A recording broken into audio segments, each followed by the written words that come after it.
da montanha, onde ele proferiu o seu sermão mais conhecido, né?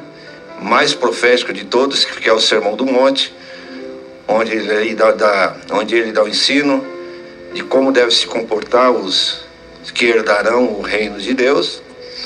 E ao descer, a Bíblia relata que ele começou a fazer milagres, começando ali pela sogra de Pedro, e muitas pessoas vinham até ele. Certa feita ele foi pregar na sinagoga, um endemoniado se manifestou lá, ele expulsou, e todo mundo ficou espantado, porque nunca tinham visto aquilo lá, perguntando que doutrina nova era essa que estava acontecendo.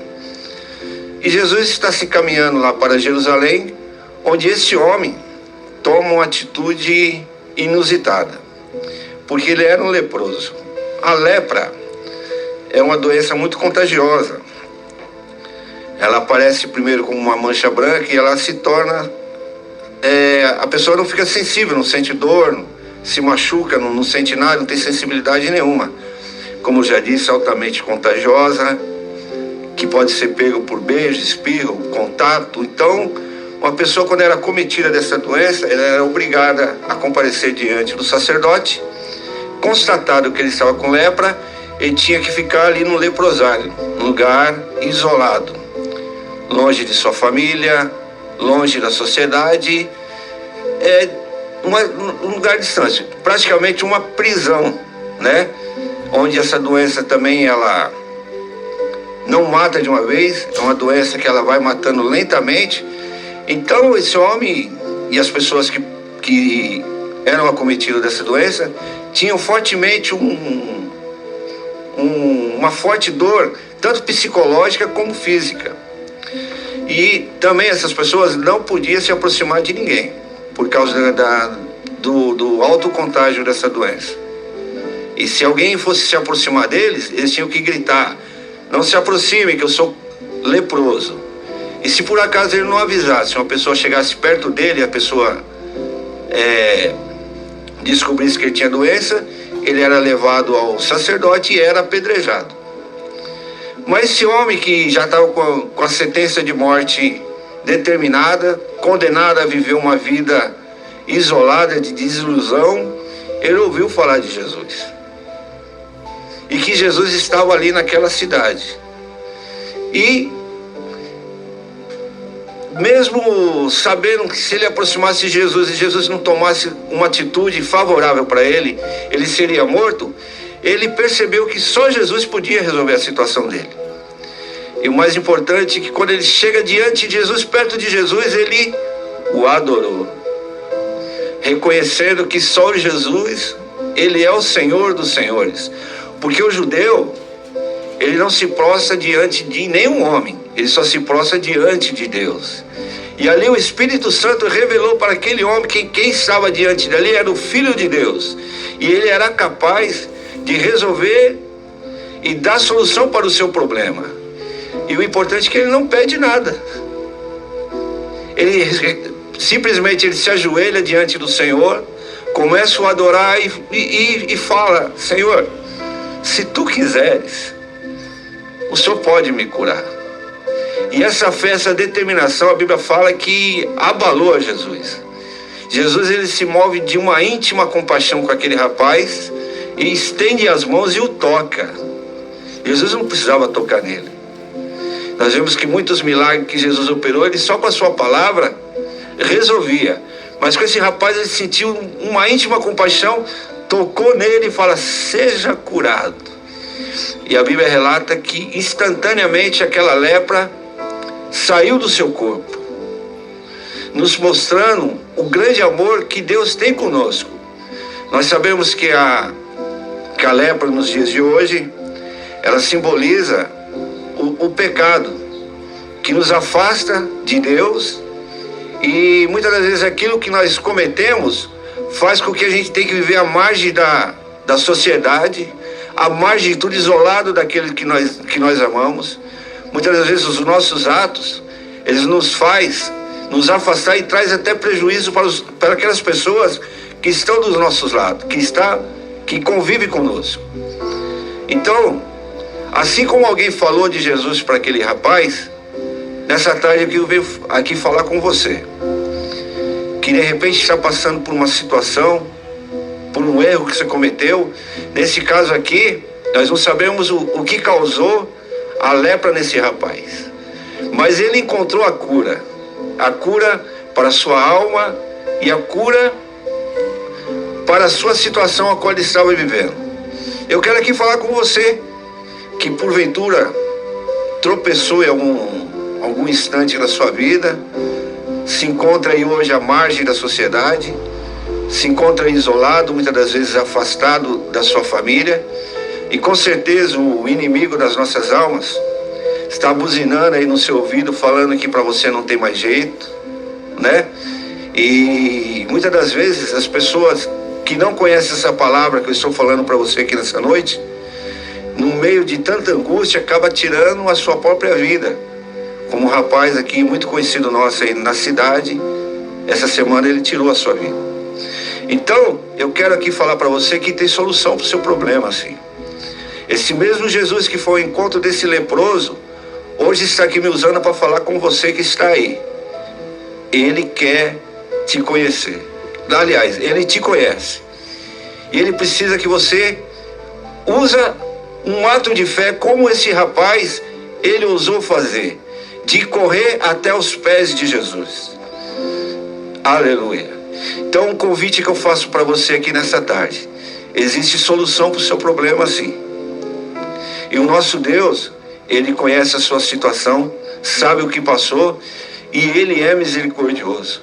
Ao tocar nesse leproso, ele mostrou a comunhão com que Deus tem com seus filhos, com aqueles que se aproximam dele. A Bíblia relata que o Senhor, ele não lança fora aquele que vem até ele. Então quero fazer um convite para você. Você quer mudar a história da sua vida? Você quer mudar a história da tua família? Hoje esse Jesus está aí do seu lado, precisando que você use um ato de fé nessa tarde e confia e entregue a sua vida e os seus caminhos para ele, que ele vai endireitar a vereda da sua vida.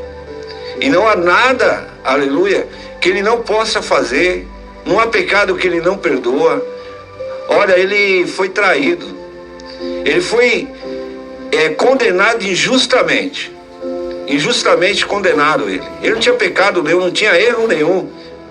E aquela multidão que o seguia no dia do julgamento, né, antes estava glorificando, exaltando o nome dele, mas no dia que o Pilatos pede uma sentença, eles sentenciam a Jesus e gritam: crucifico. Aquela multidão que outrora estava glorificando a ele, o traiu e o condenou à morte. E ali nos seus momentos finais, ali na agonia, ele olha para o Pai e fala: Pai, perdoa eles, porque eles não sabem o que fazem. Então o Senhor, ele não leva em conta aquilo que a gente faz na nossa ignorância. Mas a partir do momento que eu estou te falando da palavra de Deus essa tarde, para você pode tomar uma decisão e mudar o rumo da sua história. Jesus, ele está de braços abertos, querendo resolver o seu problema. Ele perdoou aqueles que os condenaram.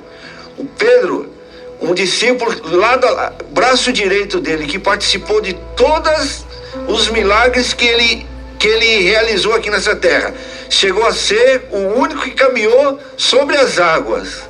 O traiu, o negou. E mesmo assim, Jesus, ao ressuscitar, quando aquelas mulheres chegam perto dele e ele se apresenta a elas, fala: eu ressuscitei.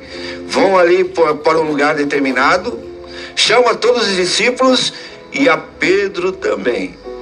Então Jesus, ele não se esqueceu de Pedro, assim como não esqueceu da sua história. Ele vai mudar o rumo da sua história, mas depende de um ato seu. Reconhecer os seus erros, os seus pecados. O que você fez não tem como voltar mais atrás. O que você tem que fazer? Né? Como tem uma música aí secular: levanta, sacode a poeira e vamos dar a volta por cima. Vamos escrever uma nova história na sua vida através do milagre que Jesus vai realizar em você. Veja, Jesus falou para esse jovem, que era leproso, estava ali fora, vivendo longe da sociedade, realizou um milagre tão grande na vida dele, que ele saiu apregoando, e através da pregação dele, muitas pessoas chegaram e receberam a bênção e a vitória de Jesus. E é isso que Jesus quer fazer na sua vida, através da libertação que ele vai dar para você, através do que ele vai fazer na sua vida. Muitas pessoas vão se espantar com um grande milagre que vai acontecer e vão ser atraídas para Jesus, para também terem as suas vidas resolvidas. Amém?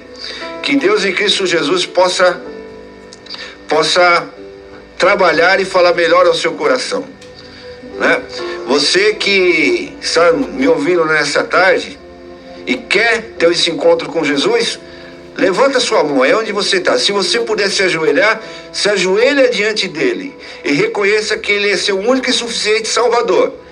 Ele vai mudar a história da sua vida, seu pecado vai ser perdoado, aleluia, e você vai ter o seu nome escrito no livro da vida. Ele está próximo, muito próximo de vir nos buscar. Se você tomar essa atitude, você vai fazer parte do arrebatamento. Amém?